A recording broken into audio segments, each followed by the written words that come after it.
filhos.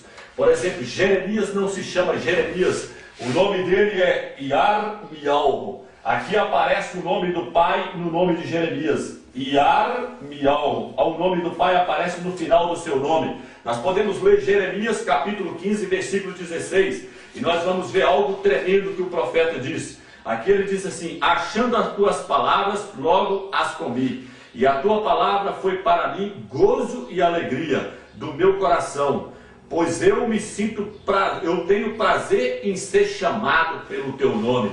Então Jeremias, no livro de Jeremias capítulo 15, versículo 16, ele disse: eu tenho prazer em ser chamado pelo teu nome. Por quê? Porque o nome de Jeremias não é Jeremias, é Yarmial. O nome do pai está no seu nome. Isso aqui está cumprindo o livro de Números capítulo 6, versículo 27, onde o pai disse: coloco o meu nome nos filhos de Israel e eu os abençoarei. O nome Mateus não é Mateus, é Maniel. E o nome do pai aparece no seu nome também. Portanto, o nome do pai está em vários nomes. O nome da cidade de Judá não é Judá, é Yalmudá. E aqui aparece o nome do pai no nome dessa cidade.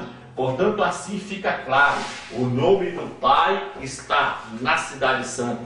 O nome do pai está no seu povo, os judeus, que na verdade são Yalhudins. E o nome do pai está em quase todos os profetas.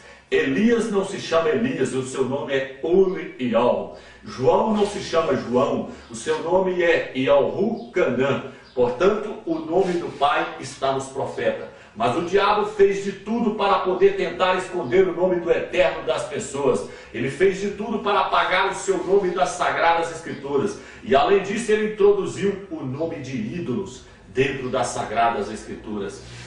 Mas como é que ele fez? Como é que ele fez isso? No ano de 265 antes do Messias, um rei chamado Ptolomeu, ele tinha uma biblioteca em Alexandria, uma biblioteca enorme. E só faltava um livro para completar a sua biblioteca, só faltava as Sagradas Escrituras. Então ele enviou emissários até Jerusalém para pedirem os escribas, para que eles traduzissem uma Bíblia para ele, traduzissem uma Bíblia do hebraico para o grego. Então naquele momento os escribas concordaram, eles disseram: nós vamos fazer uma tradução sim para você, nós vamos traduzir a Bíblia do hebraico para o grego. Só que em todos os lugares em que está o nome do Pai, nós vamos tirar e vamos colocar a palavra Adonai, a palavra Senhor. E em todos os lugares em que tiver o título Ur, nós vamos colocar a palavra Elohim. Portanto, essa tradução é chamada hoje de Septuaginta, porque foi quando 70 escribas traduziram essas escrituras para o rei Ptolomeu II. Isso está em qualquer biblioteca. Você pode pesquisar e você terá acesso a essas informações. Portanto, quando esses escribas traduziram, eles ainda fizeram algo maligno. Eles usaram de maldade. Além deles tirarem o nome do Eterno, porque eles não queriam que aquele rei pronunciasse o nome do Eterno.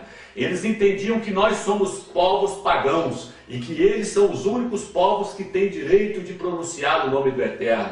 Eles disseram: nós vamos te dar sim uma tradução da Sagrada Escritura, mas em todos os lugares em que aparecer o nome do Eterno, nós vamos colocar Adonai e vamos colocar Elohim. Foi assim que aconteceu as corrupções das Escrituras. Essa Bíblia que você tem em casa, essa Bíblia Almeida, é uma Bíblia toda deturbada.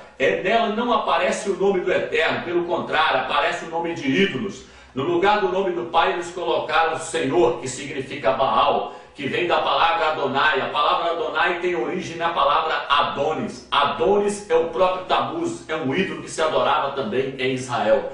Portanto, quando você invoca Senhor, ou quando você invoca Deus, invoca Elohim, você está invocando um ídolo. E os pastores não têm te ensinado isso, porque eles também estão vivendo no engano. Eles estão vivendo dentro da grande Babilônia. Babilônia significa confusão. Por isso o Eterno diz: sai dela, povo meu, para não ser de cúmplice dos seus pecados. Portanto, essa foi a tática para o diabo tentar esconder o nome do Eterno. E o nome que você sabe agora que significa Yalvo. Esse é o verdadeiro nome do Eterno. O seu nome é Yalvo. No nome Yalvo aparecem as 4 letras do tetragrama. Eu gostaria de que o menino fechasse aqui para que eu pudesse te mostrar. O tetragrama é formado de 4 letras do hebraico arcaico, YHWY, que lendo no hebraico arcaico é Yod Re Vav Re. Este é o nome do Pai no hebraico arcaico, sem as vogais. Embaixo o nome Yahweh, com as vogais, pronunciando já seu nome. Você consegue ver as 4 letras do nome do Eterno. Aqui aparece a primeira letra, aqui a segunda. O W aqui você lê como sendo U, e aqui aparece a última letra do nome do Pai. Portanto, o nome do Pai é Yahweh. O nome do Pai não é Jeová. O nome do Pai não é Yahvé, não é Javé. Uma que o nome Jeová significa no hebraico arcaico destruição. Eu repito, o nome Jeová no hebraico arcaico significa destruição. E a letra J do nome Jeová, do nome Javé, só passou a existir no ano de 1515 para cá. Portanto, este não é o seu nome. O nome do Eterno é Yahweh. E este nome está nos seus profetas. Hoje o próprio ministro de Israel traz o nome do Pai. O ministro de Israel hoje chama-se Benjamin Netanyahu, que se pronuncia Benjamin Netanyahu. O nome do Pai está no ministro de Israel. Nós agora vamos passar para o nome do Filho, porque foi um nome também corrompido. O seu nome não é Jesus. E é isso que nós vamos ver de agora para frente. Portanto, nós vamos dar pausa agora e vamos voltar com o próximo.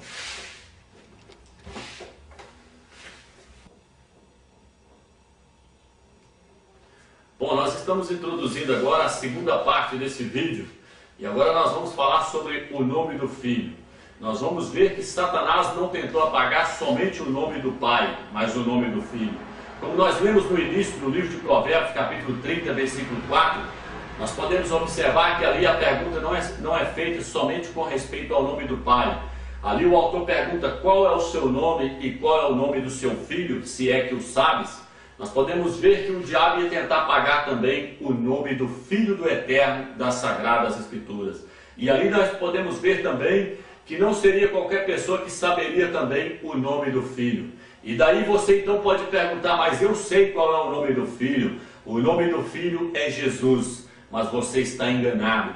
O nome do Filho do Eterno não é Jesus. Este é o nome que eles inventaram para poder tentar esconder o nome do Filho do Eterno. Eles inventaram este nome para tentar esconder o verdadeiro nome do Messias. E portanto eu gostaria de estar lendo mais um versículo para provar que o nome do Filho, o diabo iria tentar apagá-lo da Sagrada Escritura. Gostaria que você verificasse na sua Bíblia, Jeremias capítulo 11, versículo 19. Aqui diz assim: E eu era como um cordeiro, como um boi que levam à matança, porque não sabia que maquinavam propósitos contra mim, dizendo: Destruamos a árvore com o seu fruto, e cortemo-la da terra dos viventes, para que não haja mais memória do seu nome. Nós sabemos que o cordeiro que foi levado ao matadouro é o Messias. E aqui está dizendo: levamos o cordeiro como um boi ao matadouro. Vamos exterminá-lo da terra dos viventes, para que não haja mais memória do seu nome. Portanto, Satanás tentou também apagar o nome do Filho. Como ele fez isto? Criando-se um outro nome para ele, um nome falso, um nome que todo mundo hoje conhece como sendo Jesus. E nós vamos pegar do início e olhar como isto aconteceu.